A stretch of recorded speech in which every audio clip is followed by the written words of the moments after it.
My name is Curry Flegge, and I work for the Washington State Department of Agriculture, and I'm the manager of the Dairy Nutrient Management Program. So my name is Karen Stralioff. I work with Thurston Conservation District, and I coordinate the shore-friendly program at Thurston Conservation District. My name is Stephen Conroy. I work for the Road Services Division in King County. Hi, my name is Leanne Ingman. I work for Skagit County Public Works in their Pollution Identification and Correction Program as their Natural Resource Technician. I'm Karen DeBose. I'm Skagit County's Pollution Identification and Correction Coordinator here at Skagit County Public Works. My name is Todd Zaki. I am the Marine and Nearshore Program Manager for the Tulalip Tribes. So I am the grant manager for our National Estuary Program grant, which we work with Department of Health on.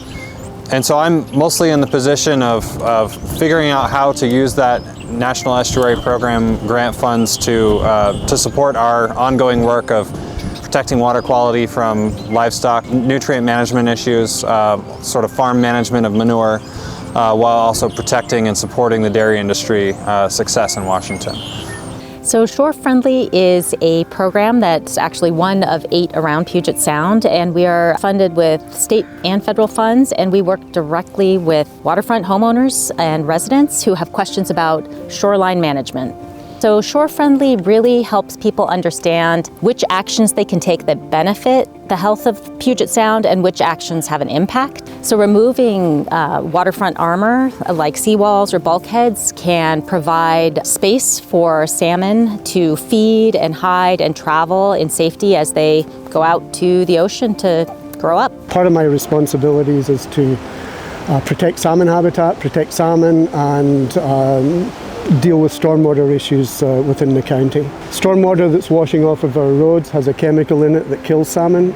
That chemical comes from tire wear particles, and we need to find a way to remove it from stormwater. To do that, we're going to model road and traffic characteristics that we believe are more likely to lead to tire wear, map those, and then go test the hypothesis by sampling the stormwater coming off of those roads for this chemical that's killing salmon.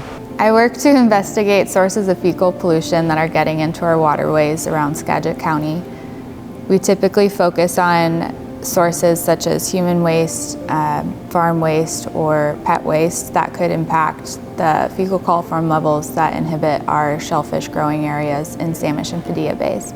My job is to get all the state agencies, the local agencies together to coordinate our efforts when we're doing investigations in water quality, fecal coliform specifically. We can improve water quality and make sure that anybody who comes here, anybody who lives here, the water that they are exposed to, that they're eating from, is safe. This project behind me was done by Snohomish County Parks. They worked with Burlington Northern to basically remove a undersized culvert, about a 6-foot box culvert that was limiting fish access and was causing back flooding problems above the railroad tracks. Getting in touch with nature, I think, is an important part, especially for the Northwest.